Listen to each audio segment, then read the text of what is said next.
ini ya rumah Cipinang Besar Selatan, RT 9, RW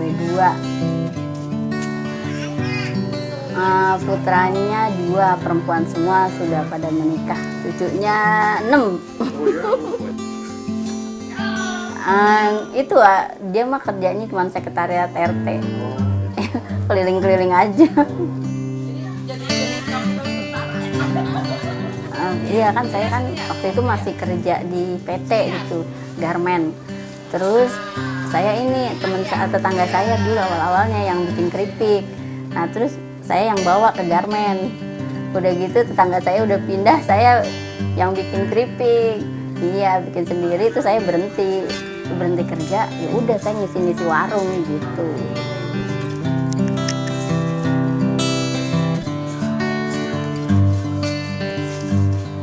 Banyaknya, ya kalau pertama-tama sih saya kebanyakan kan warung sekitar dulu, terus sekolah-sekolah, udah begitu terus baru pesenan.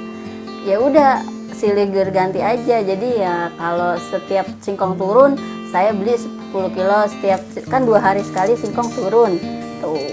Iya 2 hari sekali 10 kilo bikin, terus setor sini ngambil, kan 2 hari lagi singkong turun lagi tuh. Turun lagi beli lagi 10 kilo, goreng, terus besoknya bikin, pindah lagi warung yang sebelah gitu. Jadi muter gitu. Karena kan sementara sini udah ngisi, besok turun lagi 2 hari kan sini udah mau habis gitu. Terus kita bikin lagi kan, beli yang 2 hari lagi itu beli, terus bikin, terus naruh lagi yang ke sebelah sini gitu, muter aja gitu. Nah kalau yang pesanan itu sih namanya kantor gitu, tuh kadang-kadang seminggu sekali, tiap hari Sabtu gitu.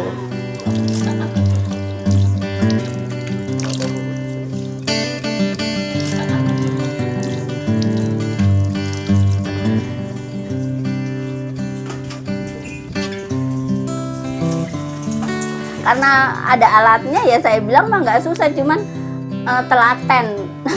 Telaten gitu. Kalau nggak telaten jadinya cara gorengnya salah, jadinya ini keras gitu. Kadang-kadang kita juga kalau milih singkongnya lagi nggak kebeneran juga ngeringkel gitu.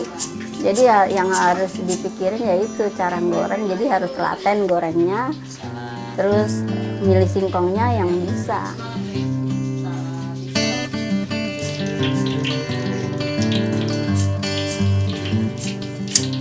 Kalau gagal nggak pernah gini ya, yang gagal terus nggak bisa dipakai gitu, nggak pernah. Tapi kalau gagal maksudnya gini, aduh singkongnya jelek gitu, itu inovasi saya gini, saya campurin aja sama yang bagus. Jadi kaleng yang bagus sama kaleng yang nggak bagus jangan dijadiin satu.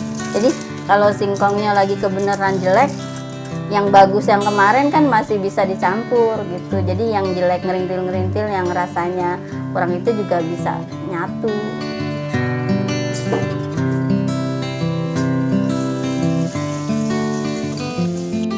Kalau begitu belum pernah sih, tapi kalau bayarnya entar gitu sih ya sering. Gitu. Aku pesen dong, iya. Terus entar ya, pas ketemu juga enggak gitu. Tapi lama-lama juga biar. Kalau saya buat saya sih nggak masalah ya. Kalau rugi sedikit biarin, yang penting kedepannya saya bisa banyak. Saya nggak mikir gitu enggak. Saya sih nyantai.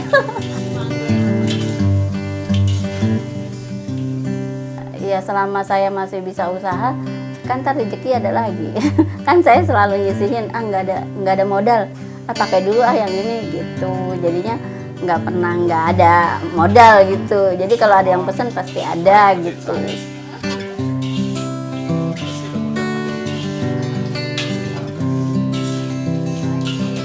Ketemunya gini, di sini ada orang yang pengusaha nggak gitu.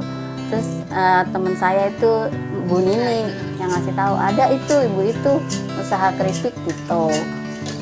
Terus ya udah, terus kelanjutan kesini tuh diajarin inovasi coklat itu dari Warna Visi gitu.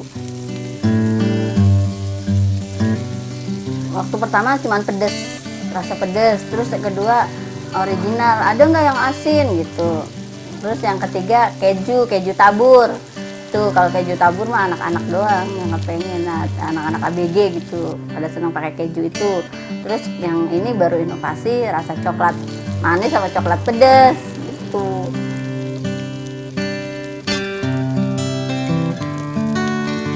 Saya tuh dapat itu potongan singkong, terus sama penggorengan, sama kompor, itu yang dapat. Kan dia nanyain alatnya apa. Kalau saya kan waktu itu kan manual, yang kayak parut, lah cepetan ini. Kalau yang parut itu lama.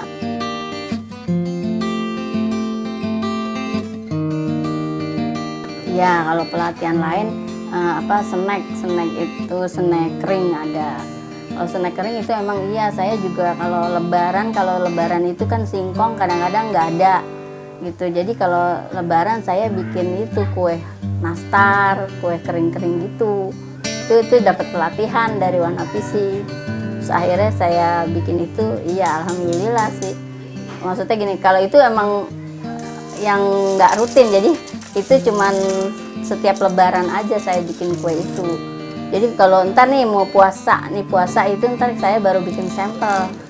Siapa nih ntar tinggal nyatet.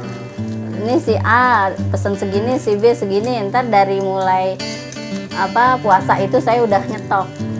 Tuh, dicatat, nastar ada 10 toples misalnya gitu. Si ini seberapa gitu.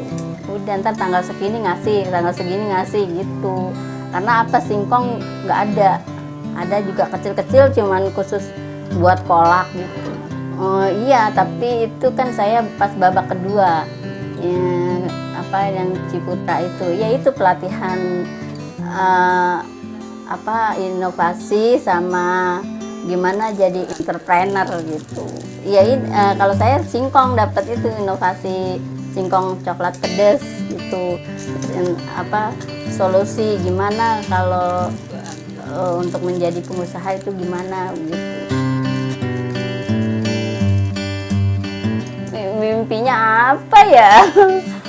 Ya pengennya sih usahanya lebih besar, punya toko gitu, punya toko khusus keripik sih pengennya. Ya begitu aja sih mimpinya, tapi ya yang ini kan yang di atas. Jadi ya terima aja sekarang yang jalan. Saya kan ini lebih cenderung banyak orang milih rasa pedas.